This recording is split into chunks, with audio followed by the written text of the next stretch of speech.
Hello hi friends, welcome back to Manasava టీవీకి అయితే స్వాగతం. అయితే ఈ రోజు మరి చెప్పే టాపిక్ ఏంటంటే చాలా important topic, Lucknow versus Delhi. ఇది ఢిల్లీకి అయితే చాలా ఇంపార్టెంట్ మ్యాచ్ గానే మనం చెప్పాలి. మరి జరిగిన హెడ్ రికార్డ్స్ చూసుకున్న 4 మ్యాచ్లో ఆ 4 కూడా లక్నోయే గెలిచిందని చెప్పొచ్చు. మరి ఈ రికార్డ్ ఏమన్నా తిరగ రాస్తారో ఏమిటని చూడాలి.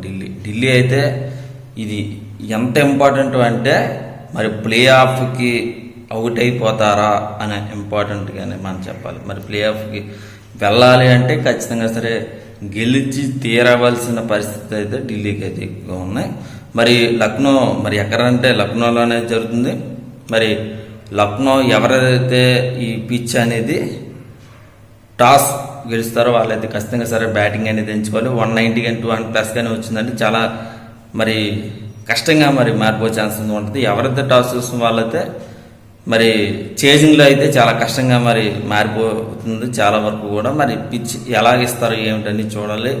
మరి ఎలా పిచ్ ఎలా స్పందిస్తుంది ఏమిటని చూడాల్సిన పరిస్థితి కూడా ఎక్కువ ఉన్నాయి. మరి ఇక్కడ మరి హెడ్ రికార్డ్స్ బలబలలో చూసుకున్నా, లక్నో చూసుకున్నా, స్టోనిస్ కానీ పురాణ్ కానీ మరి పాడికర్ అయితే ఫామ్లోకి అయితే రావాల్సిన పరిస్థితి. లీకాక్ కానీ రాహుల్ కానీ వెరీ ఇంట్రెస్టింగ్ ఫామ్ గానే మనం చెప్పచ్చు. అటు Krunal Pandya very interesting form గా మనం చెప్పాలి.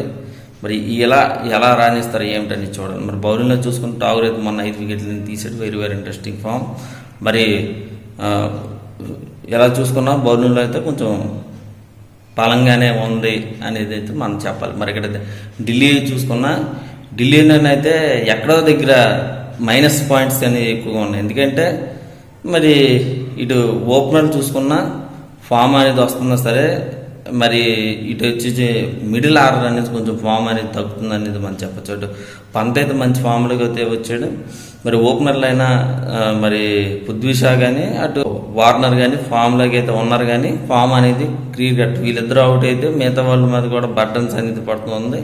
మరి ఏమిటని చూడాలి. మరి బౌలింగ్లో చూసుకున్నా పటేల్ కానీ మరి యశ్వంత్ శర్మ కానీ మరి ఖలీద్ అహ్మద్ నుండి కానీ వెరీ ఇంట్రెస్టింగ్గా ఫామ్గా మనం చెప్పచ్చు. ఇరు వర్గాల్లో చూసుకున్నా సరే ఢిల్లీ అన్న లక్నో చూసుకున్న 50-50% మరి ఉన్నా సరే ఎక్కువగా మరి లక్నోకే ఛాన్స్ ఎక్కువ ఉందనేది నాకైతే మరి అనిపిస్తుంది. మరి ఎవరు గెలుస్తారు ఏమిటని చూడవలసిన పరిస్థితి ఉంది. ఖచ్చితంగా సరే నాకు తెలిసినంత వరకు కూడా మరి లక్నోయే గెలిచే ఛాన్స్ ఉందనేది నాకు మరి అనిపిస్తుంది. మరి ఎవరు గెలుస్తారు ఏమిటని చూడాలి. మరి ఇది ఫ్రెండ్స్ మా ఛానల్ ఇంకా సబ్స్క్రైబ్ చేయకపోతే వెంటనే మరి సబ్స్క్రైబ్ అంతా మర్చిపోండి, మీ షేర్ అయిపోతే మర్చిపోండి.